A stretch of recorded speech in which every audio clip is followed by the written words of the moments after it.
அனைவருக்கும் வணக்கம். இன்றைக்கி பதிவில் நம்ம பார்க்க போகிறது என்னென்னு பார்த்திங்கன்னா, ரொம்ப பயனுள்ள பதிவு தான்.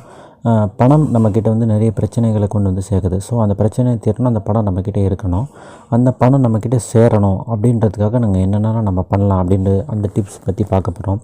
நீங்கள் பீரோவில் பணம் வைக்கிறீங்கன்னா, அந்த பணம் வைக்கிற இடத்துல ஒரு சின்ன கண்ணாடி வாங்கி வைங்க. அந்த கண்ணாடியில் பணம் ரெட்டிப்பாக பிரதிபலிக்கும். ஸோ உங்கள்கிட்ட இருக்கிற பணம் வந்து பெருகும். இது மாதிரி பண்ணி பார்க்கலாம். அப்புறம் அந்த பணம் இருக்கிற இடம் வந்து ரொம்ப மணமாக இருக்கணும். ஒரு சின்ன சின்ன மல்லிகைப்பூ அந்த மாதிரி வெள்ளிக்கிழமை டைமில் அங்கே போட்டு வைங்க. அது ரொம்ப பயனுள்ளதான ரிசல்ட்ஸ் கொடுக்கும். அதுக்கப்புறம் பார்த்தீங்கன்னாக்கா, பணம் வைக்கிற பெட்டியாக இருந்துச்சுன்னா, அந்த பெட்டி வந்து தேக்கு மரத்தாலான பெட்டி எதனா செஞ்சு இல்லை தேக்கு மர பெட்டி உங்களுக்கு கிடச்சிதுன்னா அது வாங்கி வைங்க. அதில் பணத்தை வச்சிங்கனாக்கும் பணத்தை அது தேக்கி வைக்கும். ஸோ அதனால் பணத்தை எப்படி இரட்டிப்பாக்கலாம் அப்படின்றது, பணம் உங்கள்கிட்ட எப்போவுமே இருக்கணும் அப்படின்றதுக்காக இந்த மாதிரி டிப்ஸ் நீங்கள் ஃபாலோ பண்ணலாம். இதே போல் வெள்ளிக்கிழமை சுக்கிரவாரையில் என்ன பண்ணுறீங்க பார்த்தீங்கன்னாக்கா, நீங்கள் கடையில் வந்து அந்த டைமில் சுக்கிரவாரை இருக்கிற டைமில் வந்து கல்லுப்பு வாங்கி வைக்கலாம், இல்லை மஞ்சள் வாங்கி வீட்டுக்கு கொண்டு வரலாம். அது வந்து பணத்தை பெருக்கி கொடுக்கும். அதே மாதிரி சுக்கிரவாரையில் வெள்ளிக்கிழமையில் பணத்தை கொடுக்காதீங்க.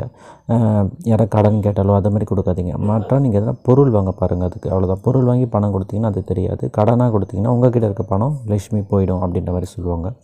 ஸோ அதனால தான் அந்த சுக்கிரனோட கடாட்சம் இருக்கணுன்னாக்கா, வெள்ளிக்கிழமையில் நீங்கள் சுக்கிரவாரையில் கல்கண்டு தீபமும் ஏற்றி வைக்கலாம். ஒரு 4 கல்கண்டு போட்டு ஒரு சின்ன தீபம் ஏற்றி பால் நைவேத்தியமாக வைக்கலாம்.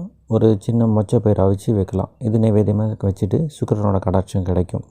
இதே போல் வந்துட்டு ஒரு வெத்தலை எடுத்து அதில் ஒரு 6 கொட்டைப்பாக்கு வச்சு அதை வந்து ஒரு வெள்ளை துணியிலையோ இல்லை சிகப்பு நிற துணியிலையோ மடித்து நீங்கள் உங்கள் பீரோவில் வைக்கலாம். சுக்கிரவாரையில் வச்சிங்கனாலும் பணம் சேரும். சுக்கிரவார டைம் பார்த்திங்கன்னா, வெள்ளிக்கிழமையில் காலையில் 6லேருந்து 7, மதியானம் 1லேருந்து 2, இரவு 8லேருந்து 9. இந்த வீடியோ ரொம்ப பயனுள்ளதாக இருந்திருக்கும். இந்த டிப்ஸ் ஃபாலோ பண்ணி பாருங்கள், பணம் உங்கள் கிட்டே சேரும்.